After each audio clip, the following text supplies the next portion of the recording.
দোস্ত হৃদয় বুঝছস, গার্লফ্রেন্ডরা আমাদেরকে ভুলেই গেছে। ও একটু এরকমই।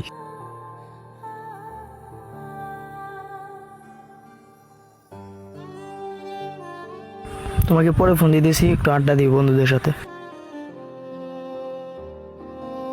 সর মামা, সাইড দিই, একটু বসি। গার্লফ্রেন্ড পায় তো বেটা ভুলে গেছ আমরা রে, এখন তোর একবারও পাই না বেটা।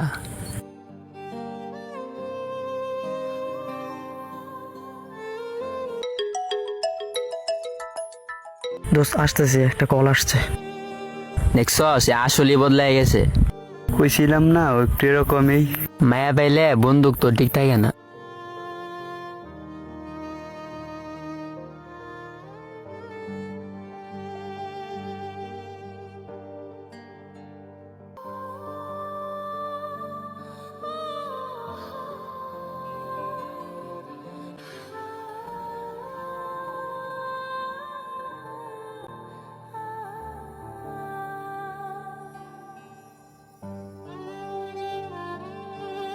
কি হইছে মামা, মন খারাপ কে?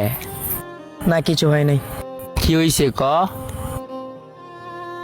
কিছু হয় নাই।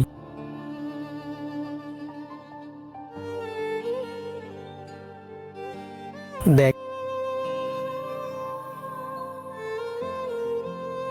কার আইডি এটা?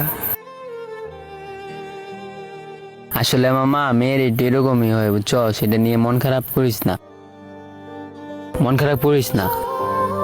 ভাই, এভাবেই নষ্ট হয়ে যাচ্ছে হাজারো ভালোবাসার সম্পর্ক আর বন্ধুত্বের ভালোবাসা। যার জন্য বন্ধুদেরকে ইগনোর করছেন সেই তো নিয়ে আজ, তাহলে কিসের এত ভালোবাসা? ভালো তো সেই বাসে যে সব সময় পাশে থাকে। আজকে ভালোবাসবে, কালকে স্বপ্ন দেখাবে, পূর্ণতার ছায়া দেখিয়ে লাস্ট পর্যায়ে পরিবারের দোহাই দেখিয়ে চলে যাবে। সুখে থাকবে তুমি, দুঃখে রাখবে আমায়, হাজারো স্বপ্ন দেখিয়ে চলে যাবে। এটার নামই ভালোবাসা। ভালো থেকো তুমি সারাটা জীবন। কষ্টগুলো শেয়ার করতে পারি না, কিন্তু মনের অনুভবে তোমাকে জানিয়ে দিলাম সুখে থেকো তুমি। এখন শুধু মুখের হাসিটাই পছন্দ করি। অনেক ভালোবাসি তোমায় প্রিয়।